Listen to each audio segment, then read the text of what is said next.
That's the last one. Good job with these pictures, Rivers. We're one step closer to preparing a counterattack. I'm starting to see why Skynet isn't so fond of you. Now get your ass back to the shelter.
Jacob, how is Pasadena? You know what? Forget I asked. I don't want to know. I'm just glad that you're all right. And how are you doing? I guess I'm a little nervous before tomorrow. I never asked you. What are you planning to do tomorrow? I've been meaning to tell you earlier, but I panicked. And that's because I decided to go with Ryan. We'll find somewhere safe, away from all this. You have to understand, I need to do what's best for Patrick. I'm his big sis. I need to protect him. I haven't told him yet. He'll be devastated leaving you and Aaron, but I think it's for the best. Aren't you curious about what happened in Pasadena? No. I think I'd rather keep that place in the past.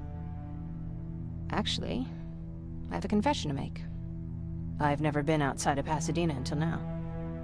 Can you believe that? Pretty weak for a scavenger. I know, right? You'd think a worldly girl such as myself would get to travel a lot, but sadly I didn't. I did my traveling through pictures and postcards that wanderers brought with them. My favorite had a little flamingo drinking water from a lake on it. Its long red neck curved like a snake. Patrick's mother gave me that postcard. It's funny how I never met my mother, but I was around to see Patrick's leave him. I thought Patrick was your brother. In our house, we were all brothers and sisters. But me and Patrick, we've always had this special bond. Felt what the other one was feeling. I remember, I think. How was she? I loved her. After she took off, I was devastated. But my father said, "You need to grow up. You have a brother now." So I burned the postcard. The little red flamingo flew up in flames. And I promised myself I'd never be weak again. But I guess we all need someone we can be weak with sometimes, don't we?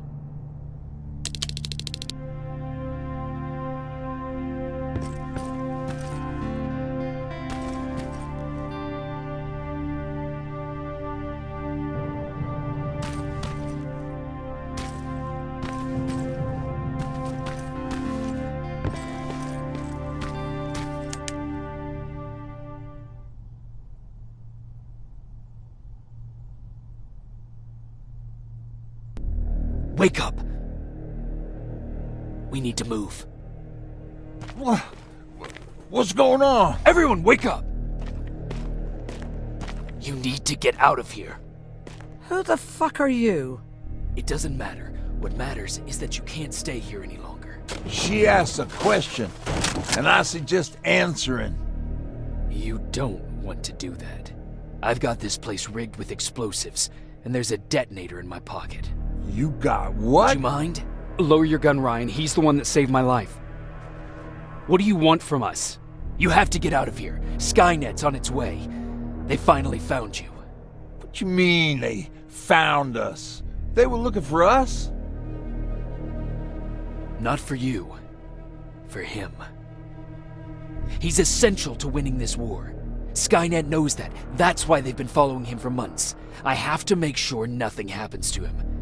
In a couple of minutes, an infiltrator will walk in here trying to kill him. I can't let that happen. We have to bury that Terminator here once and for all. All right, everybody, you heard him. Let's get moving. I'll get the bus ready. There's no time for that. There's a passage here. It will lead you out. Use it. What was that? All right, everyone, get out! Jacob! Give me that. It's the same one. It's the same model. Leave! Now! How the hell's he still alive? Go! Go! Go! Watch out! Don't just stand there! Run!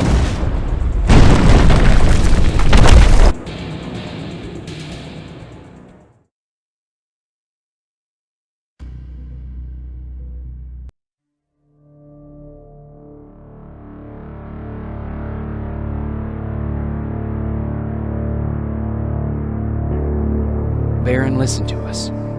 She could no longer deny that this infiltrator was a real threat. She decided to take everyone in, on her terms.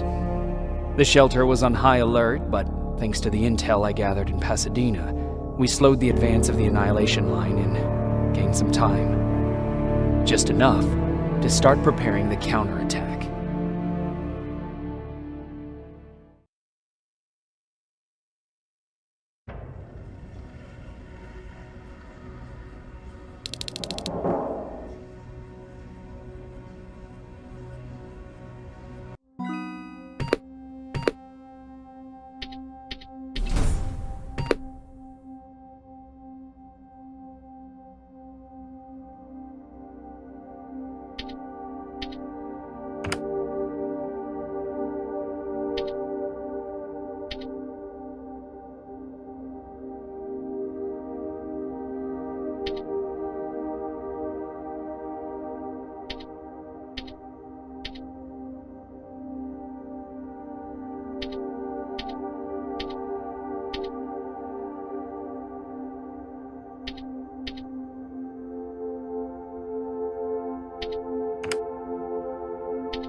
Sergeant?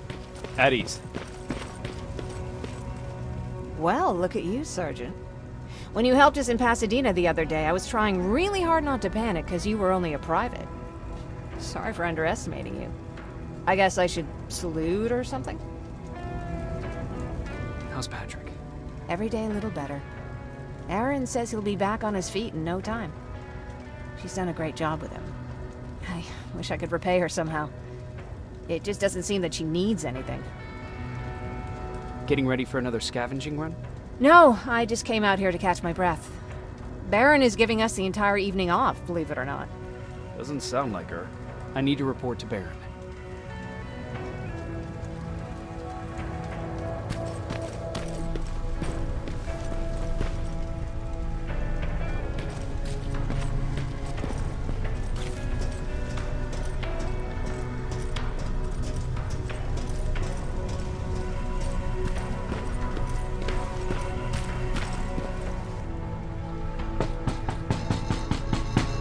Rivers, DN 46890.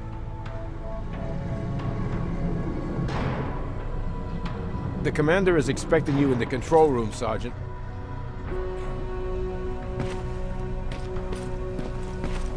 Maraschino cherries again.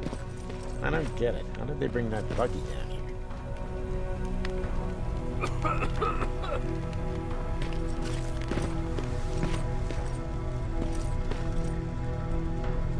Do you need anything? Can I see your hardware?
Do you need anything?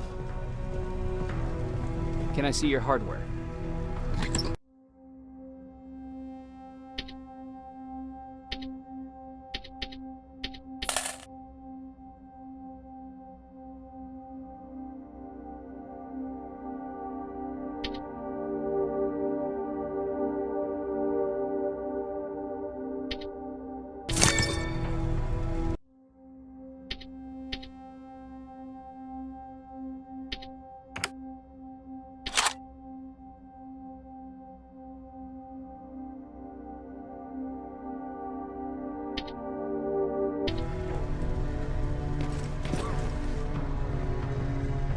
Hey Ryan, how's everything? Exactly as you would imagine. Baron's keeping me busy. They weren't kidding when they said she's a hard ass. What did you hear? A lot of rumors going around of how she's sending insubordinate workers to the front line. And by insubordinate, I mean people who ain't willing to work 18 hours a day. Every day. What happened after you started your camp? Honestly, not that much. At least not in the beginning. When we gave up on the idea of getting in touch with anyone, we just tried to adapt. Temperatures fell, we had to scavenge for food. All of a sudden, that became our life. Didn't you try to reach home? Some people did. Most of us were scared of what we'd find if we did get home, so we conveniently said, we're stranded here anyways, and stayed. Well, I know how stupid it sounds, but we managed to have fun in our little commune. I still had my guitar with me. We talked a lot about how we're gonna be famous, because we're the only living band in the world. You played in a band. I did. One of the few things I was better at than Tucker. He didn't have much talent, but he loved the idea of sex, drugs, and rock and roll, especially the first two. We were just stupid kids, not realizing what was going on. We paid the price for it the first time we saw a tin can. I was tuning my guitar when I heard a strange noise. I found out later that it was a T-400. Must have heard me play. It didn't even have the decency to look scary. Maybe if it did, we wouldn't have just stood there when it started firing. What did you do? I froze. I didn't run to help. I didn't scream. I didn't even move. I just stood there, like a coward. The tin can got Tucker with a single bullet. Bam! Just like that. 7 other people died before we finally destroyed that thing. Ironically enough, I was the one who delivered the final blow. Safe to say, it was the beginning of a new era.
Hey, I'm just catching up with Mark.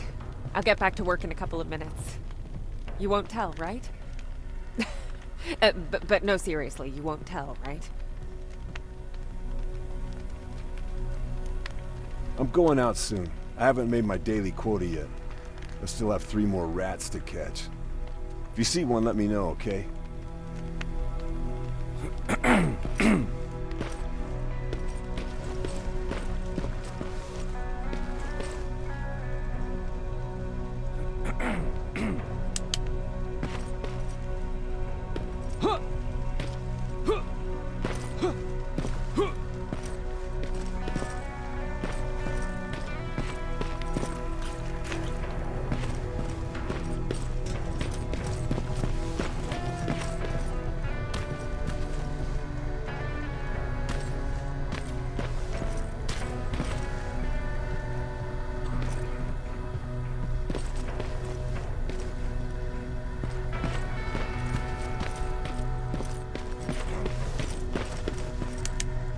Are you alright?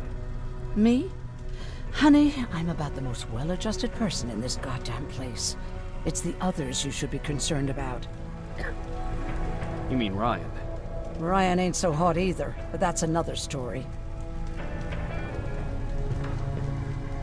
Jennifer? I'm worried about her. I'm the one that asked Baron to give her team a little break. Jennifer's been busy scavenging supplies for the soldiers, and she hardly had time to see Patrick. And now she's finally got a day off. She's avoiding him like the plague. How's Patrick doing?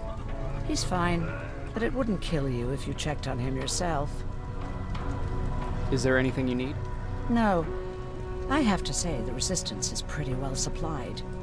Don't tell me you miss running errands for me. I don't believe that for a second. And what about something other than medicine? Honey, I'm not shy. I'll let you know if I need anything, okay?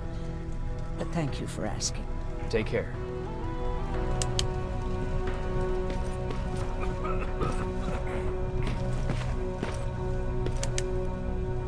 How are you doing? I'm okay, but Aaron won't let me leave for a couple of days. I'm so bored. How do you like living in the shelter? There's a lot of people here. I like that. I heard a funny joke yesterday. You want to hear it? Yeah, tell me. What's brown and sticky? A stick! That's funny. I know, right? How's Jennifer? She's out a lot, but I understand. She's a scavenger. I have to go.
Alvin lost his Spider Scout again.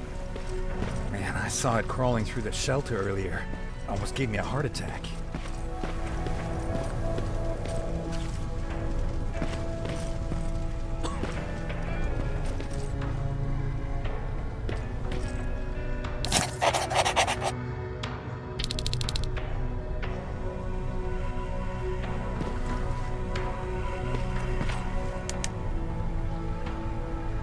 You wanted to see me?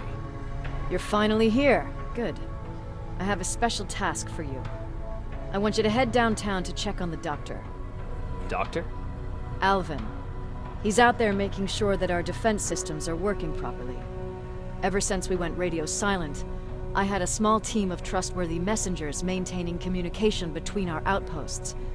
They haven't returned, so I want you to go downtown and see why that happened. Could be nothing, but Connor doesn't want any hiccups while he's up there in North Division preparing the attack on Skynet's central core. Is there a problem with the radio? The Annihilation Line is within spitting distance of downtown. We suspect that Skynet will be intercepting all transmissions from that location. So for now, we're going radio silent. That's why I need you to go there personally. Central core? Skynet's main reactor, the source of all their power. We shut down the central core, we shut down Skynet. Connor's preparing the attack as we speak, so you understand we can't have any critical complications at this stage. If you don't mind me asking, how did you end up here? Excuse me if I act a little surprised, Sergeant. But no one in here thinks it's wise to ask their superior personal questions. But since you did, I'll humor you. So, how did I get here? The same way you did. I was born, raised, and given a gun. We don't really have a say in what we do we? Or do I assume too much? Was it any different for you? Why do you fight, Sergeant? We don't have a choice. Exactly. We're just going through the motions. Humans were fighting humans since the beginning of time. It just so happens that right now we have a common enemy. If it wasn't for the machines, we'd probably be fighting each other. If that's how you view humanity, are we even worth fighting for? I'm just doing whatever it takes to survive. Saving humanity is just a bonus. Besides, I'm not a fighter. When I go out there in the middle of the night with my Westinghouse, I'm not looking for a fight. I look to seek and conquer. I'm not a fighter. I'm a bully. What's the difference? I don't treat them as equals. And although I know they're just machines, I want them to fear me. No one ever stands up to bullies. But I have to admit, it has its downsides. One of them being that no one ever asks me a personal question. At least not since Perry died. So congratulations, Rivers. Takes guts to stand up to a bully. I guess since your promotion, you got a little more cocky. Good for you.